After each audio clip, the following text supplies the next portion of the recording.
Hello friends, तो आज हम एक अफ्रीकन लड़के और एक जिराफ की सच्ची कहानी देखेंगे जिनकी लाइफ उस वक्त बदल जाती है जब एक स्लेव ट्रेडर उन्हें अपना शिकार बनाने की सोचता है और यहाँ से उनकी एक एडवेंचरस जर्नी स्टार्ट होती है। तो ये मूवी अफ्रीका के एक कंट्री सूडान से शुरू होती है जहाँ हम कुछ गुलामों को बंधे हुए देखते हैं। इनमें 2 बच्चे भी शामिल हैं, एक लड़का मैकी और दूसरी उसकी फ्रेंड सूला। ट्रेडर्स उनके गांव को जलाकर उन्हें अपने साथ ले आए हैं ताकि यूरोप में उन्हें गुलाम बनाकर बेच सकें। और इनका मास्टरमाइंड है मोरेनो नाम का एक स्लेव ट्रेडर। वो लोग इन पर बहुत जुल्म करते हैं और ये देखकर मैकी डर जाता है। तभी वो देखता है कि उसकी बेड़ियां बहुत बड़ी हैं और वो सूला से भी खुद को फ्री करने को कहता है, लेकिन सूला डर के मारे ऐसा नहीं कर पाती। तब मैकी अकेला ही वहाँ से भागने की सोचता है, लेकिन देखता है कि सामने नदी में तो मगरमच्छ बैठा हुआ है। फिर वो एक दूसरा रास्ता लेता है, लेकिन एक डॉग की नजर पड़ने से मोरेनो को उसके भागने का पता चल जाता है और वो भी डॉग के साथ उसका पीछा करने लगता है। भागते हुए मैकी को एक बड़ा सा पेड़ दिखाई देता है, लेकिन वो देखता है कि उसमें छुपने की कोई जगह नहीं है। वो उस पेड़ से अपनी मदद करने को कहता है और तभी एक फ्रूट के गिरने से उसे जमीन में बना एक होल नजर आता है। मोरेनो वहाँ उस तक नहीं पहुँच पाता और बाद में आने को कहकर वहाँ से चला जाता है। इधर मैकी देखता है कि पेड़ का तना एकदम खोखला है और वो उसके थ्रू एक डाल पर चढ़ जाता है। यहाँ हम देखते हैं कि ये स्टोरी असल में एक बूढ़ा आदमी सुना रहा है और उसके पास मैकी और दूसरे कैरेक्टर्स की पपेट्स भी हैं। आगे वो बताता है कि मैकी उस रात उस पेड़ पर ही सो गया और सुबह वो देखता है कि एक जिराफ वहाँ उसे घूर रही है। उसके साथ उसका बेबी और दूसरे जिराफ भी हैं और मैकी उस बेबी जिराफ को देखकर बहुत खुश होता है। इधर मोरेनो भी दूर से उसे देख लेता है और कहता है कि अब तुम मुझसे बचकर नहीं जा सकते। यहीं हम एक अरब सौदागर हसन को देखते हैं जो इजिप्ट के पाशा के लिए एक जिराफ पकड़ने आया है और वो भी मैकी और मोरेनो का पीछा करने लगता है। मोरेनो देखता है कि मैकी एक तालाब में जिराफ के साथ खेल रहा है और वो उसे वहाँ से बाहर आने को कहता है। ममा जिराफ मोरेनो को रोकने की कोशिश करती है, लेकिन वो उसे शूट कर देता है और ये देखकर मैकी और उसके बेबी को बहुत दुख होता है। तभी वो सौदागर हसन वहाँ आता है और मोरेनो ये कहकर चला जाता है कि वो एक दिन इसका बदला जरूर लेगा। हसन मैकी को अपने गांव वापस जाने को कहता है और बेबी जिराफ लेकर अपनी जर्नी पर निकल जाता है। तब मैकी मामा जिराफ से प्रॉमिस करता है कि वो उसके बेबी का साथ कभी नहीं छोड़ेगा और उसे वापस लाकर ही रहेगा। वो छुपकर हसन का पीछा करने लगता है और जल्दी ही वो जंगल से निकलकर एक रेगिस्तान में आ जाते हैं। हसन भी जानता है कि मैकी उसके पीछे आ रहा है और इसीलिए वो उसके लिए थोड़ा पानी छोड़ता है और देखता है कि वो हार मानने को बिल्कुल तैयार नहीं है। थोड़ा और आगे जाने पर मैकी की हालत खराब होने लगती है और तब हसन उसे अपने साथ ले जाता है। रात को वो एक जगह आराम करने रुकते हैं और हसन नोटिस करता है कि मैकी को उस जिराफ से बहुत लगाव है और जिराफ भी उसकी हर बात मान रहा है। वो प्यार से उसका नाम ज़राफ़ा रख देता है, जो जिराफ के लिए एक अरेबिक वर्ड है, और कहता है कि ना चाहते हुए भी मुझे इसे अपने साथ ले जाना होगा और तुम्हें मैं कल तुम्हारे गांव भेजने वाला हूँ। रात को मैकी ज़राफ़ा को लेकर वहाँ से भागने की कोशिश करता है, लेकिन हसन उसे समझाता है कि इस तरह तो तुम जरूर मारे जाओगे क्योंकि रेगिस्तान में रास्ता ढूंढना बहुत मुश्किल है, और मैकी भी उसकी बात मान जाता है।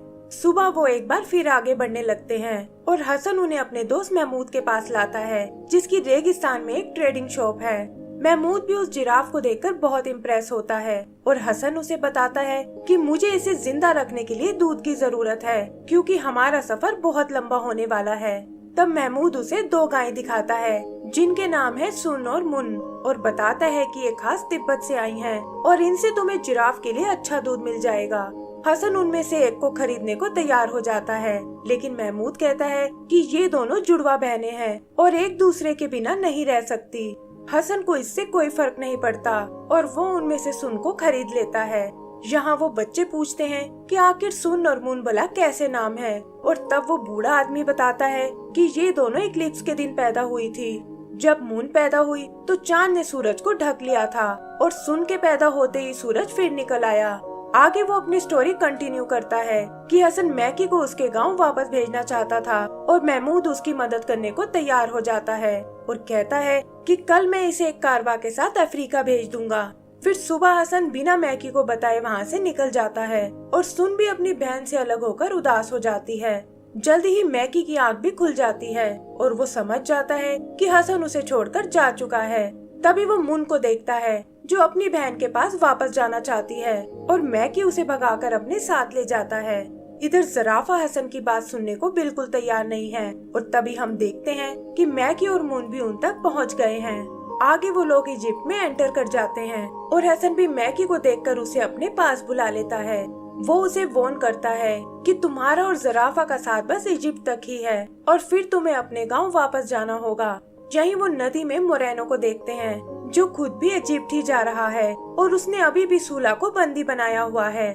सूला उसका ध्यान भटकाने की कोशिश करती है और हसन भी मैकी को अपने पीछे छुपा लेता है ताकि मोरेनो यहाँ कोई प्रॉब्लम ना खड़ी करे। फिर जल्दी ही वो लोग इजिप्ट तक पहुँच जाते हैं और मैकी देखता है कि वहाँ तो एक जंग छिड़ी हुई है। पता चलता है कि टर्की इजिप्ट को अटैक कर रहा है और उन्होंने समुद्र के सारे रास्ते बंद कर रखे हैं। यहीं हम हसन के एक और दोस्त मालाटेर को देखते हैं जो अपने फ्लाइंग बैलून से दुश्मनों पर नजर रखे हुए है और वो हसन को वापस आता देख बहुत खुश होता है। फिर हसन ज़राफ़ा को लेकर पाशा से मिलने जाता है और वो भी उसके काम को देखकर बहुत इम्प्रेस होता है। पाशा ज़राफ़ा को फ्रांस के किंग को गिफ्ट करना चाहता है ताकि बदले में वो टर्की से लड़ने में उनकी मदद कर सके, लेकिन सवाल ये था कि आखिर वो उसे फ्रांस तक कैसे भेजेंगे क्योंकि टर्की ने सभी रास्ते बंद कर रखे हैं। किंग इसमें मोरेनो की हेल्प लेना चाहता है, लेकिन हसन कहता है कि वो एक स्लेव ट्रेडर के साथ साथ एक चोर भी है और हमें उस पर विश्वास नहीं करना चाहिए। मैकी भी वहाँ अपनी फ्रेंड सूला को देखता है, लेकिन फिलहाल वो उसकी कोई मदद नहीं कर सकता। तभी हसन को मालाटेर का ध्यान आता है और वो प्लान करते हैं कि हम फ्रांस तक उसके बैलून में उड़कर जाएंगे। मालाटेर भी थोड़ा झिझकने के बाद एग्री हो जाता है और वो वहाँ जाने की तैयारी करने लगते हैं। हसन मैकी को ले जाने से मना कर देता है और कहता है कि मेरा कैमल तुम्हें तुम्हारे गांव पहुंचा देगा। मालाटेर उदास बैठे मैकी से बात करने जाता है और उसे पता चलता है कि वो ज़राफ़ा को खुद से दूर नहीं करना चाहता। ये सुनकर उसे एक आइडिया आता है और वो एक पुतले को कैमल पर बिठाकर मैकी को घास में छुपाकर अपने बैलून तक ले आता है। हसन को इसकी भनक तक नहीं लगती और वो लोग अपनी जर्नी पर निकल पड़ते हैं, लेकिन वेट ज्यादा होने के कारण बैलून ज्यादा ऊपर नहीं जा पाता और हसन उस घास को नीचे फेंकने लगता है। मालाटेर उसे ऐसा नहीं करने देता और तभी वो देखते हैं कि बैलून का वेट अचानक से कम हो गया है। पता चलता है कि सुन और मुन ने नीचे छलांग लगा दी है और ये देखकर हसन उस घास को भी नीचे फेंक देता है और कहता है कि गाय के बिना इसे भला कौन खाएगा। यही नीचे हम एक पायरेट शिप को देखते हैं जिसकी कैप्टन एक बोबोलिना नाम की लेडी है और वो गाय और मैकी उसी शिप पर आ गिरते हैं। हसन भी ये सब देख लेता है और वो मालाटेर को इसके लिए बहुत डांट लगाता है। इधर मैकी बोबोलिना को बताता है कि वो लोग पाशा के एक मिशन पर निकले हुए हैं और ऊपर बैलून में बहुत कीमती खजाना है। ये सुनकर पायरेट्स को लालच आ जाता है और वो अपने शिप से उस बैलून को फॉलो करने लगते हैं। फिर मालाटेर गैस भरने के लिए स्पेन की एक सिटी में रुकता है जहां मोरेनो पहले से ही मौजूद है और वो हसन को यहाँ सबक सिखाने की सोचता है। रात को वो अपने आदमियों के साथ उस पर अटैक करने जाता है, लेकिन देखता है कि उनके साथ तो पायरेट्स की पूरी टीम है और उसे यहाँ से भी भागना पड़ता है। बोबोलिना को भी मैकी के खजाने का पता चल जाता है और वो हसन से रिक्वेस्ट करती है कि तुम्हें ज़राफ़ा और मैकी को वापस घर ले जाना चाहिए। साथ ही वो उसे अपना एड्रेस भी देती है और कहती है कि मैं दोबारा तुमसे जरूर मिलना चाहूंगी। फिर जल्दी ही वो लोग अपनी जर्नी पर निकल जाते हैं और मैकी देखता है कि हसन अफ्रीका नहीं बल्कि फ्रांस जा रहा है और ये सुनकर उसे बहुत गुस्सा आता है। ट्रेवल करते हुए वो एल्प्स की पहाड़ियों में आ पहुँचते हैं, लेकिन यहाँ उनका बैलून क्रैश हो जाता है। मैकी मौका देखकर ज़राफ़ा के साथ भाग निकलता है, लेकिन जंगल में कुछ बुल्ब्स उन्हें घेर लेते हैं। तभी उनकी मदद करने सुन और मुन वहाँ आती हैं और हसन भी उन्हें ढूंढता हुआ जंगल की ओर चला जाता है। इधर वो गाय उन बुल्ब्स को भगा देती हैं, लेकिन इसमें सुन को अपनी जान से हाथ गंवाना पड़ता है, जिसे देखकर वो सब दुखी हो जाते हैं। हसन मैकी को समझाता है कि जल्दी ही इसकी सोल किसी दूसरे एनिमल में चली जाएगी और तभी वो सुन के कलर की एक बटरफ्लाई को देखते हैं जो उस जर्नी पर उनके साथ आगे बढ़ने लगती है। बैलून के फटने के कारण आगे का सफर उन्हें पैदल ही तय करना पड़ता है और फिर फाइनली एक दिन वो फ्रांस तक पहुंच जाते हैं। वहाँ वो किंग के जू कीपर से मिलते हैं जो ज़राफ़ा को एक जू में डाल देता है और उसे देखने के लिए लोगों की भीड़ लग जाती है। किंग भी वहाँ उसे देखने आता है और वो सब पहली बार एक जिराफ को देखकर बहुत खुश होते हैं। तब हसन उसे पाशा का मैसेज देता है, लेकिन देखता है कि किंग उनकी रिक्वेस्ट का मजाक उड़ा रहा है और लड़ाई में उनकी कोई मदद नहीं करने वाला। तब मैकी उनसे ज़राफ़ा को वापस मांगता है, लेकिन किंग कहता है कि एक गिफ्ट को लौटाया नहीं जा सकता। यही हम मोरेनो को देखते हैं और उसे भी ज़राफ़ा के फ्रांस में होने का पता चल जाता है। इधर हसन मैकी को समझाने की कोशिश करता है, लेकिन वो ज़राफ़ा को छोड़ने को बिल्कुल तैयार नहीं होता और हसन उसे वहीं छोड़कर जाने लगता है। तभी उसे मैकी की चीख सुनाई देती है और वो समझ जाता है कि मोरेनो जरूर उसे उठा कर ले गया है। मोरेनो मैकी को एक तहखाने में डाल देता है और वो देखता है कि उसकी फ्रेंड सूला भी वहीं कैद है, लेकिन उनकी ये खुशी ज्यादा दिन तक नहीं टिक पाती और मोरेनो सूला को एक दूसरे आदमी को बेच देता है और मैकी चाह कर भी कुछ नहीं कर पाता। उधर ज़राफ़ा का भी यही हाल है, जो मैकी के वापस आने का वेट कर रहा है, लेकिन वो उसे कहीं नजर नहीं आता। ऐसे ही करते हुए काफी टाइम बीत जाता है और हम देखते हैं कि ज़राफ़ा का साइज अब बड़ा हो चुका है और मून और बटरफ्लाई भी उसी जू में रहते हैं। यही हम माला टेयर को भी देखते हैं, जिसने अपने बैलून को एक राइड में बदल दिया है, लेकिन काम ना होने की वजह से वो बहुत परेशान है। हसन भी मैकी को ढूंढने की बहुत कोशिश करता है, लेकिन वो उसे कहीं नहीं मिलता और इसकी और अपने मिशन के फेल होने की वजह से वो वापस अपने देश भी नहीं जा पाता। लेकिन इनमें सबसे ज्यादा परेशान था मैकी, जिसे सबक सिखाने के लिए मोरेनो ने अपना नौकर बना लिया था और उसे इस कैद से छूटने की कोई उम्मीद नहीं थी। फिर एक दिन किंग को एक हिप्पोपोटामस गिफ्ट में मिलता है और वहाँ लोगों की भीड़ लग जाती है। तभी मैकी देखता है कि सूला भी अपने मालिक के साथ वहीं आई हुई है और एक मिसहैप का फायदा उठाकर वो दोनों वहाँ से भाग निकलते हैं। वहाँ से वो दोनों ज़राफ़ा के पास आते हैं, लेकिन देखते हैं कि उसका पिंजरा तो एकदम खाली है और तभी उन्हें मोरेनो के डॉग की आवाज आती है। उससे बचने के लिए वो एक वर्कशॉप में छुप जाते हैं, जिसमें एक बड़ा सा स्टैचू रखा हुआ है और वो डॉग वहाँ उन्हें नहीं पकड़ पाता।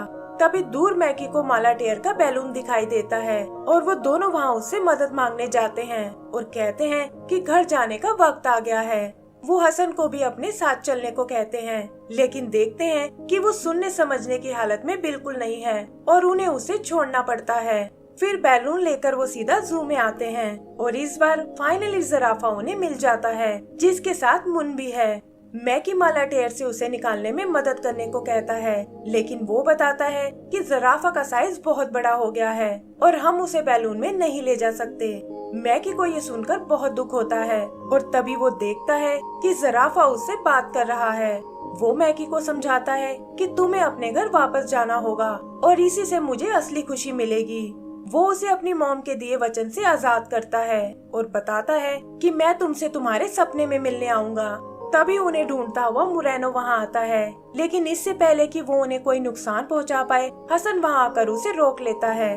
फिर वो मैकी को लेकर बैलून की ओर जाने लगता है, लेकिन मोरेनो पीछे से उसे शूट कर देता है और ये देखकर मैकी रोने लगता है। उधर ज़राफ़ा उन्हें भागने का मौका देता है, लेकिन मोरेनो हार मानने वाला बिल्कुल नहीं था और वो उनके बैलून से लटक जाता है। तब मैकी और सूला उसके हाथ पर बाइट कर देते हैं, जिससे वो सीधा नीचे बियर के पिंजरे में जा गिरता है और वो बियर उसे मार डालते हैं। आगे वो बूढ़ा आदमी बताता है कि उन्हें अफ्रीका आने में कई साल लग गए और रास्ते में उनके एडवेंचर के और भी कई किस्से हैं, जो वो उन्हें किसी और दिन सुनाएगा। एंड में वो बताता है कि मैकी और सूला बड़े हो चुके थे और शादी करने के बाद उन्होंने उस बड़े से पेड़ के नीचे अपना घर बना लिया, जो देखते ही देखते एक पूरे गांव में बदल गया। ये सुनकर एक लड़का रोने लगता है और कहता है कि हसन को इस स्टोरी में नहीं मरना चाहिए था। तब वो आदमी उन्हें बताता है कि स्टोरी अभी कंप्लीट नहीं हुई है, क्योंकि लाइफ हमें कभी कभी बहुत से सरप्राइज देती है। हसन के साथ भी ऐसा ही हुआ था और उसे एक भला इंसान हॉस्पिटल ले गया, जहाँ से ठीक होकर वो सीधा ग्रीस जा पहुँचा और वहाँ उसने और बोबुलिना ने आपस में शादी कर ली। फ्रांस के जू में नए एनिमल्स का आना इसी तरह चलता रहा और इसी वजह से ज़राफ़ा को भी अपना लाइफ पार्टनर मिल गया। तभी शाम हो जाती है और वो आदमी कहता है कि अब मेरे जाने का वक्त हो गया है। बच्चे भी समझ जाते हैं कि हमेशा की तरह वो अपने कुछ दोस्तों से मिलने गया है, लेकिन किसी ने आज तक उन्हें कभी नहीं देखा। उधर वो आदमी दूर खड़े अपने दोस्तों को देखता है, जो असल में इस स्टोरी के बाकी कैरेक्टर्स हैं, और यहाँ पता चलता है कि ये बूढ़ा आदमी ही असल में मैकी था। और इसी के साथ हमारी ये मूवी खत्म हो जाती है। तो दोस्तों, अगर आपको ये मूवी पसंद आई हो तो प्लीज हमें लाइक एंड सब्सक्राइब करना ना भूलें। Thank you.